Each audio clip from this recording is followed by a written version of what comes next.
Hi, my name is Court Duvall, and my research topic was about library restructuring, common mistakes, why this is important, and opportunities for excellence.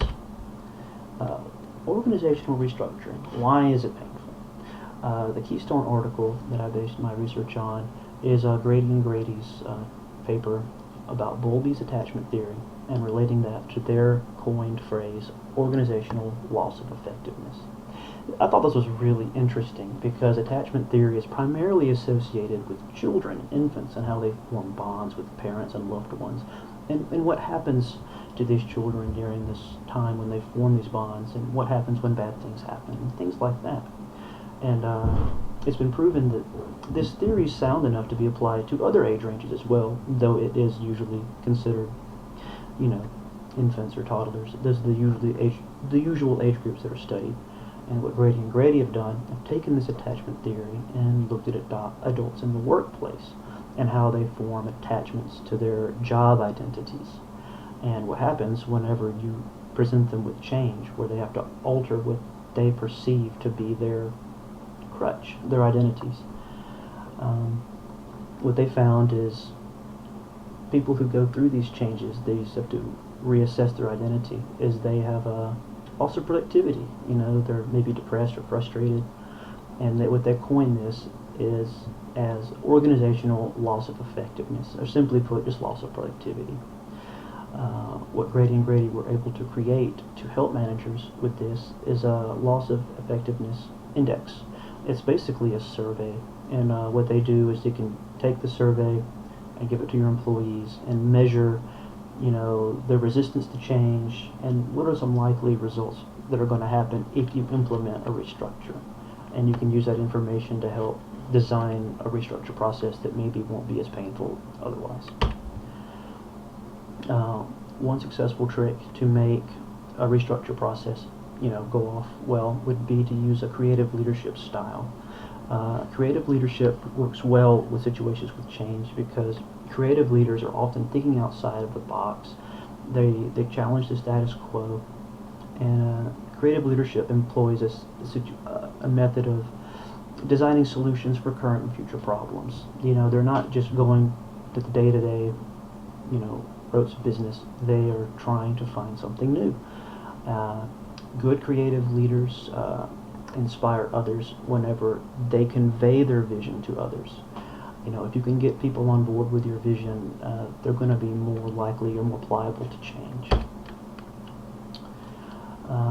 Change is really important because, as I've said earlier, it decreases productivity. You know, people are really resistant to change, and motivation is very important. It's one of the primary driving factors behind productivity, and it's essential for any successful business endeavor, library work included.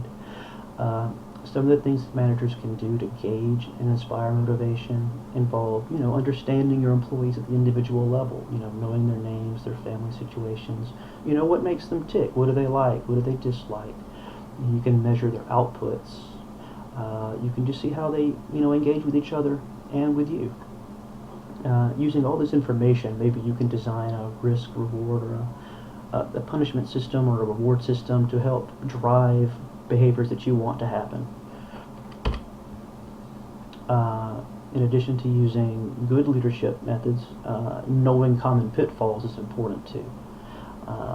The two common mistakes that I think are most important when facing change initiatives would be complacency and failing to share your vision. I think staff are more motivated whenever they can see the reasoning behind changes, how they'll fit in the change, maybe even including them in the visioning processes.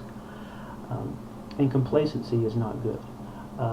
Riding on the coattails of previous successes, going halfway with any initiative is not good. Maintaining the status quo might be fine, but you have to challenge the status quo at least in your mind to see, yeah, how are we doing as an organization? Can we improve?